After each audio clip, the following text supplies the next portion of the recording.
naho 11 bashizeho bita Sorba abandi bose bari kuri harimo bita Musiga ari kuri bench ndetse n'uwo bita Bogari aribo bari kuri bench coach wabo akaba ari uwo bita Papa Sava. Hanyuma ratwihuse ku ikipe y'abahanzi aho mwizamu mu ikipe y'abahanzi bashizeho uwo bita Gisupusupu naho kabiri bakashyiraho umukobwa mwiza cyane babita Joyeuse yahogoje abasore hano mu Rwanda. Hanyuma gatatu bashizeho uwo bita Lakifaya, kane bashyiraho Makoni Koshwa, gatanu Eric Senderi nawe wambaye igitambaro ariwe kapiteni, naho gatandatu hariho Ziwo, karindwi hariho Tayigabanyu, hanyuma umunani hariho Pifra rero mukaba mumuzi cyane nk'umuhanzi w'umuraperi. Hanyuma icyenda akaba hariho Holies, icumi hariho Bulldog, Jisho ry'uruvu n'andi mazina atandukanye. Hanyuma 11 hariho Ele. Hanyuma ratwihuse tukajya ku babencere hariho 001 ish Papa cyangwa ndetse n'abandi batandukanye. Coach wabo bamwita Mashonapa, iyo akaba ari ikipe y'abahanzi naho. Haya match rero ikaba itangiye hangaha, mwibutsa yuko ibi bintu ari kuri gahunda ya Ndi Umunyarwanda. Iyi match ni gahunda ya Ndi Umunyarwanda bari gushyigikira, aho abacontent creator mu Rwanda bagiye kumva imitsi ndetse n'abahanzi.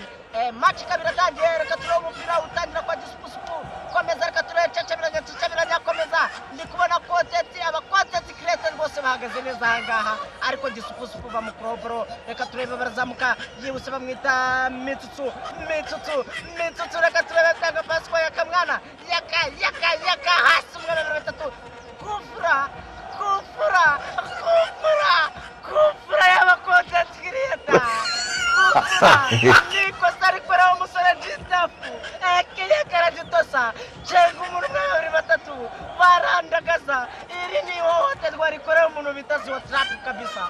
Ziwo Trap na watibi ntango nakureka ngugende utsira igitego. Ndi umuraperi wa mbere hano mu Rwanda, reka bibikosa ariko ntago iki gitego cyabaho. Reka turebe Kufra yagoze n'abasore babiri Mitsutsu akaba yahengetse inkweto. Reka turebe gatoya ariko na Jistafu arifora, bose barifora. Reka turebe bayiteye wapi hanze gato. Ibintu hano birakomeye kuri Stadium, reka babwira ibintu n'uburyo hangaha.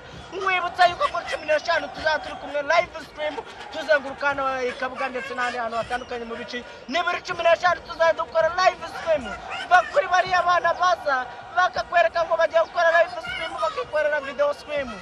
Reka turebe match irakomeje, reka turebe nuze agiye kwitera imbere.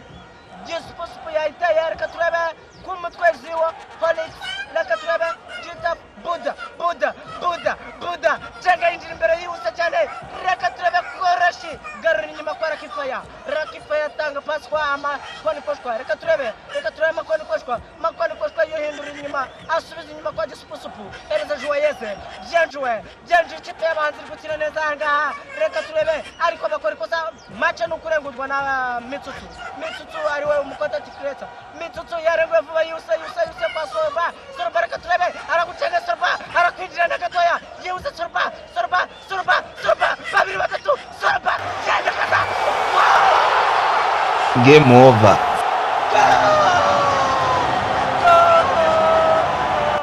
Ni Sorba kubiri bitanu bye. Sorba cyangwa umuntu babiri wa gatatu. Sorba ati ninjuza na content buri mwaka. Sorba